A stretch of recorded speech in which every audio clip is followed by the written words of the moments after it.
C'est un incident diplomatique majeur qui a eu lieu hier à Jérusalem-Est entre la France et le gouvernement israélien. Le ministre des Affaires étrangères allait en visite à l'église d'Éléona, qui est une possession française à Jérusalem, qui est sous contrôle du consulat français, et le gouvernement israélien a refusé l'accès au ministre des Affaires étrangères.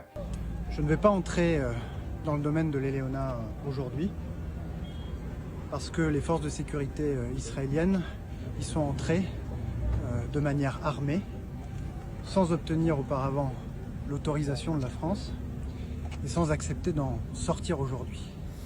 Le gouvernement israélien ne s'est pas arrêté là. Des policiers sont entrés de force dans l'église et ont interpellé 2 gendarmes, ce qui est complètement contraire aux règles diplomatiques. Donc on a 2 Français qui ont été interpellés par le gouvernement, qui ont été relâchés par la suite grâce à la diplomatie française. Mais on voit à quel point le gouvernement israélien fait ce qu'il veut, où il veut à Jérusalem, pensant de droits supérieurs aux droits internationaux diplomatiques. L'Éléona, qui en grec veut dire oliveraie, est selon la tradition chrétienne l'endroit où Jésus-Christ aurait appris le Notre Père à ses disciples. C'est clairement pas un endroit où il y a besoin d'avoir des crises diplomatiques majeures avec des policiers armés qui se pensent de droit de pénétrer de force dans des endroits sacrés pour des millions de personnes. On a déjà vu cette affaire-là à Jérusalem en 1996 avec Jacques Chirac qui voulait visiter l'église Sainte-Anne qui est aussi sous mandat français.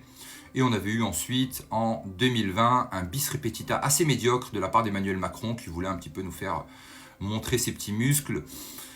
C'est assez sidérant de voir que Jérusalem, qui est censé être le berceau des 3 religions monothéistes, est clairement pris en otage par certains qui se pensent de droit de faire ce qu'ils veulent auprès des autres religions.